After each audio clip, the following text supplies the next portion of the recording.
Shalom Bapak Ibu yang dikasihi Tuhan Yesus, kiranya damai sejahtera Kristus beserta kita semua. Selamat mengikuti renungan firman Tuhan hari ini, Tuhan Yesus memberkati. Renungan hari ini berjudul Paling Berharga. Bacaan kita terambil dari 2 Timotius 1 ayat 5 yang berbunyi demikian.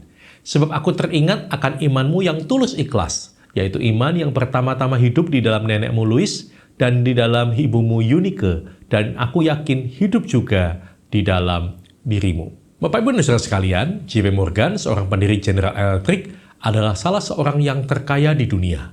Beberapa saat setelah ia meninggal, seluruh keluarga berkumpul untuk membuka surat wasiatnya. Orang mengira sebagian besar isinya adalah mengenai uang. Namun mereka salah. Berikut petikan surat wasiatnya. Saya menyerahkan jiwa saya ke tangan Sang Juru Selamat. Saya telah ditebus dan disucikan oleh darahnya, sehingga dia akan membawa jiwa saya tanpa cacat celah kepada Bapa Surgawi. Karena itu, saya minta agar anak-anak terus mempertahankan dan menjalankan pengajaran mengenai penebusan sempurna oleh darah Kristus yang tercurah, dengan segala tantangan, resiko, maupun pengorbanan pribadi yang menyertainya.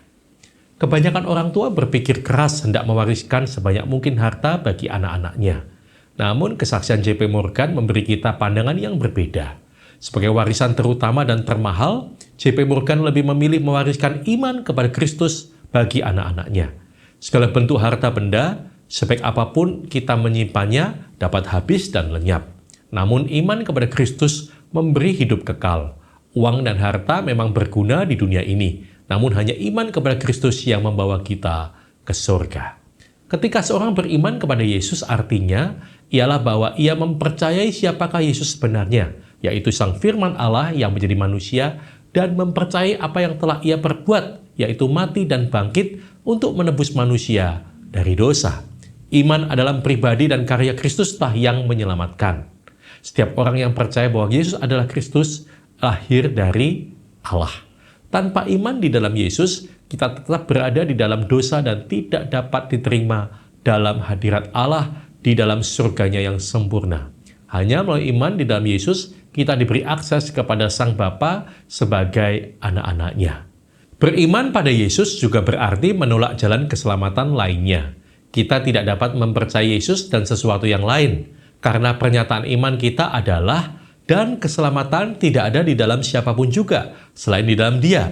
Sebab di bawah kolong langit ini tidak ada nama lain yang diberikan kepada manusia yang olehnya kita dapat diselamatkan. Keselamatan itu sifatnya eksklusif, dan Yesus adalah satu-satunya jalan.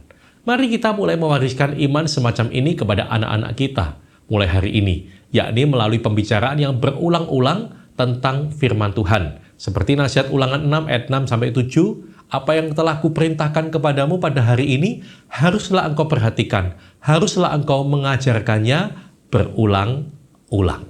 Tentang Kristus yang menanggung hukuman dosa kita, agar kita memiliki hak untuk hidup kekal bersamanya.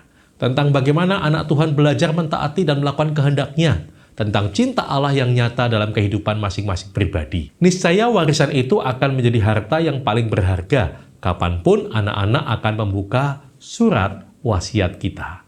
Amin.